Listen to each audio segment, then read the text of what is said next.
चलिए देखते हैं हम लोग। आज हम लोग पढ़ेंगे डायरेक्ट एंड इनडायरेक्ट नरेशन का ये पार्ट 3। क्या है? पार्ट 3।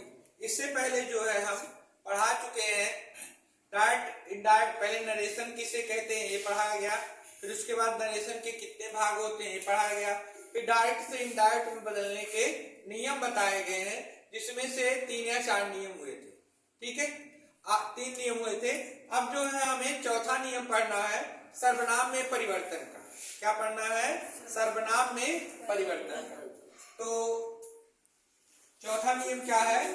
Pronoun changing.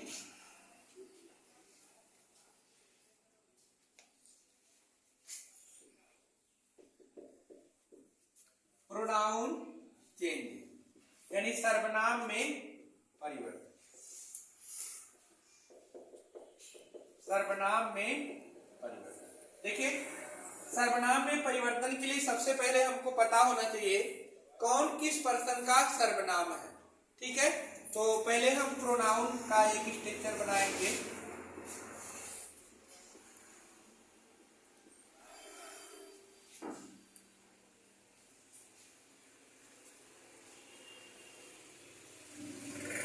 इधर लिख देंगे पर्सन, यहां पढ़ेंगे फर्स्ट पर्सन, फिर यहां पर आपका रहेगा सेकंड पर्सन, और उसके बाद नंबर आएगा थर्ड पर्सन। ठीक, पर्सन में पहले हम यहां लिख देते हैं कर्ता के रूप में हमें प्रयोग करना है। कर्ता के रूप में, ठीक, इसको बोलते हैं सब्जेक्टिव केस।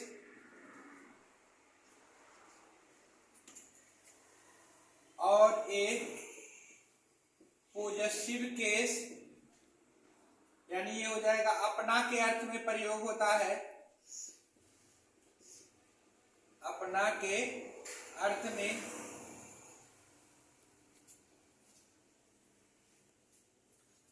और यहां पे लिखेंगे ऑब्जेक्टिव केस, एक कर्म के रूप में प्रयोग।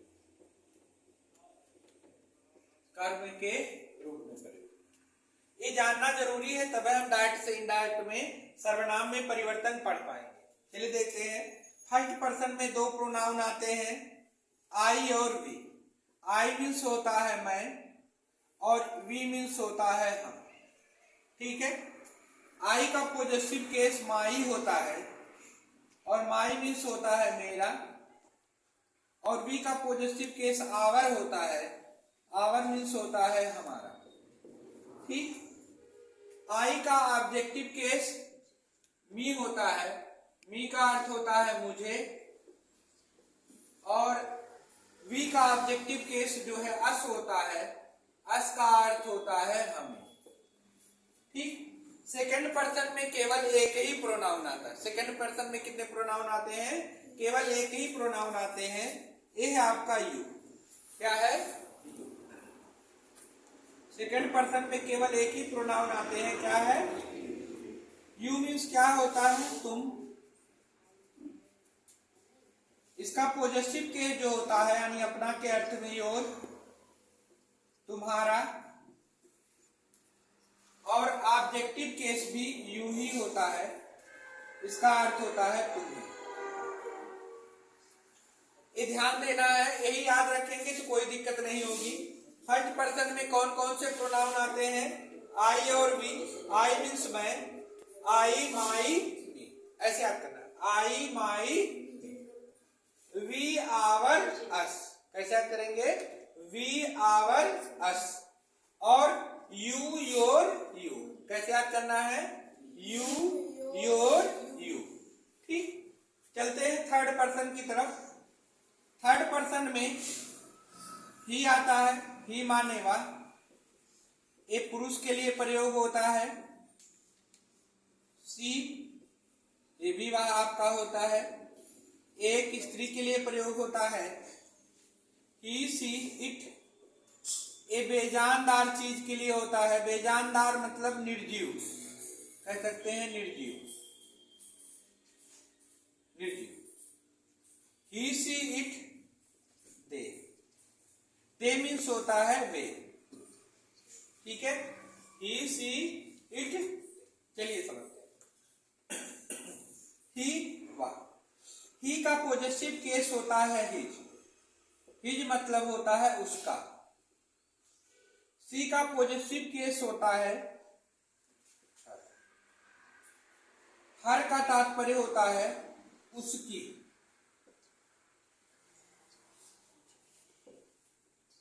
और इट का होता है इट्स, इसका कोई अर्थ नहीं।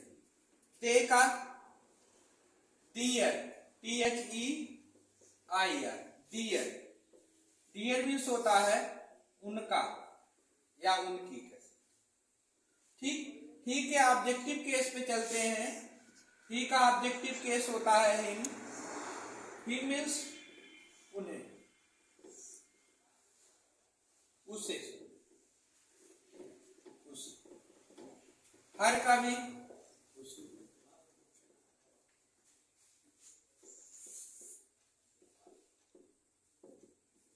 इट का ऑब्जेक्टिव इट ही होता है और दे का ऑब्जेक्टिव केस होता है देम मीन्स होता है उन्हें, ठीक है। ये ध्यान देना है आपको, क्या याद करना पड़ेगा कि कौन से पर्सन में कौन से प्रोनाउंस आते हैं। फर्स्ट पर्सन में आई और वी आता है, सेकंड पर्सन में यू आता है और थर्ड पर्सन में ही सी इट और दे आते हैं, ठीक है। ये आपको याद करना पड़ेगा, तभी जो है सर्वनाम में परिवर्तन का नियम आपको अच्छे से समझ में आएगा, ठीक है। उसके थोड़ी देखते हैं अब इसके आगे हम लोग। अभी तक हम बताए कि सर्वनाम आप कैसे पहचानेंगे। बिना सर्वनाम पहचाने आप बदल ही नहीं सकते, ठीक है। सर्वनाम पहचानने के लिए आपको पता होना चाहिए कौन फर्स्ट पर्सन का है, कौन सेकंड पर्सन का है और कौन थर्ड पर्सन का है, ठीक है। चलिए अब रूल पे चलते हैं। आपको एक ट्रिक याद करना पड़ेगा, सन बटा 123, बड़े में लिख रहे हैं ताकि आपको अच्छे से समझ में आ जाए। सन बटा 123, सन बटा 123 ये है क्या, किस तरह काम करेगा, पहले यहां देख लेते हैं हम। रिपोर्टिंग क्लास, क्या रिपोर्टिंग क्लास, रिपोर्टिंग सी लिख दिए, क्लास समझ जाइएगा, बटे ये हो जाएगा रिपोर्टेड क्लास, क्या। अब पहले हम सबका मतलब समझा, ठीक है। यस का तात्पर्य जो है वो होगा सब्जेक्ट, ओ का तात्पर्य होगा, एक मिनट पहले फर्स्ट सेकंड देखते हैं। वन का मतलब हो जाएगा फर्स्ट पर्सन और टू का मतलब हो जाएगा सेकंड पर्सन और थ्री का मतलब हो जाएगा third person. First person, second person और ये हो जाएगा थर्ड पर्सन, ठीक। यस का मतलब क्या होगा, सब्जेक्ट, ओ का मतलब ऑब्जेक्ट और एन का मतलब नॉट चेंजिंग। ये हम यहां बात करेंगे रिपोर्टेड क्लास की, क्लास, और यहां आपका हो जाएगा रिपोर्टिंग क्लास। इधर क्या होगा आपका रिपोर्टेड क्लास और इधर हो जाएगा रिपोर्टिंग क्लास। देखिए रिपोर्टिंग क्लास ये इन्वर्टेड कामा के बाहर का भाग है और ये रिपोर्टेड क्लास क्या है, इन्वर्टेड कामा के अंदर का भाग, ठीक है। ये ध्यान देना है। रिपोर्टेड क्लास यानी रिपोर्टेड, यदि रिपोर्टेड क्लास में, किसमें, यदि रिपोर्टेड क्लास में फर्स्ट पर्सन के प्रोनाउंस आए, यदि रिपोर्टेड क्लॉज में किसके फर्स्ट पर्सन के प्रोनाउंस आए तो उनका परिवर्तन रिपोर्टिंग क्लॉज के सब्जेक्ट के अनुसार होता है। तो उनका परिवर्तन किसके अनुसार होता है? रिपोर्टिंग क्लॉज के सब्जेक्ट के अनुसार होता है। दूसरा नियम क्या कहता है? यदि रिपोर्टेड क्लॉज में सेकेंड पर्सन के प्रोनाउंस आए, कौन से प्रोनाउंस आए? यदि रिपोर्टेड क्लॉज में सेकेंड पर्सन के प्रोनाउंस आए, रिपोर्टेड क्लॉज मतलब हो गया इन्वर्टेड कामा के अंदर का भाग, क्या हो जाएगा? इन्वर्टेड कामा के अंदर का भाग। यदि रिपोर्टेड क्लॉज में सेकंड पर्सन के प्रोनाउंस आए तो उनका परिवर्तन रिपोर्टिंग क्लॉज के ऑब्जेक्ट के अनुसार होता है। किसके अनुसार होता है? रिपोर्टिंग क्लॉज के ऑब्जेक्ट के अनुसार होता है। ठीक। और तीसरा क्या कहता है? यदि रिपोर्टेड क्लॉज में थर्ड पर्सन के प्रोनाउंस आए, कौन से प्रोनाउंस आए? थर्ड पर्सन के प्रोनाउंस आए तो उनमें कोई परिवर्तन नहीं होता, नॉट चेंजिंग, यानी उनमें कोई परिवर्तन नहीं होता। याद रहेगा रूल, यदि रिपोर्टेड क्लॉज में फर्स्ट पर्सन के प्रोनाउंस आए, इसमें रिपोर्टेड क्लॉज में फर्स्ट पर्सन के प्रोनाउंस आए तो उनका परिवर्तन रिपोर्टिंग क्लॉज के सब्जेक्ट के अनुसार होता है। और यदि रिपोर्टेड क्लॉज में सेकंड पर्सन के प्रोनाउंस आए तो उनका परिवर्तन रिपोर्टिंग क्लॉज के ऑब्जेक्ट के अनुसार होता है। और रिपोर्टेड क्लॉज में थर्ड पर्सन के प्रोनाउंस आए तो उनमें कोई परिवर्तन नहीं होता है। याद रहेगा, फिर से बताते हैं, यदि रिपोर्टेड क्लॉज में फर्स्ट पर्सन के प्रोनाउंस आए उनका परिवर्तन रिपोर्टिंग क्लॉज के सब्जेक्ट के अनुसार होता है। रिपोर्टेड क्लॉज में सेकंड पर्सन के प्रोनाउंस आए तो उनका परिवर्तन रिपोर्टिंग क्लॉज के ऑब्जेक्ट के अनुसार होता है।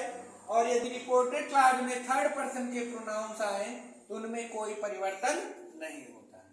ठीक है, उम्मीद करते हैं समझ में आया होगा। ठीक है, तो ये आपका तैयार होना चाहिए तीनों नियम, और इसको हम रूल वाइज, मतलब सर्वनाम में परिवर्तन रूल 1, रूल 2 और रूल 3 करके पढ़ाएंगे। ठीक है, तीनों रूल मिलेगा आपको अगले वीडियो में। ठीक है, और ये रूल पढ़ाने से पहले हमको थोड़ा सा टेंस में परिवर्तन पढ़ाना पड़ेगा, नहीं समझ में ही नहीं आएगा ना, तो टेंस में परिवर्तन चलता रहेगा और इसकी चर्चा हम लोग सर्वनाम में परिवर्तन की करते रहेंगे। ठीक है, आपको यदि ये वीडियो पसंद आया है तो हमारे चैनल पवन फ्यूचर कोचिंग सेंटर को सब्सक्राइब कीजिए और लाइक कीजिए। अधिक जानकारी के लिए बने रहिए इस चैनल पे। तब तक के लिए मिलते हैं।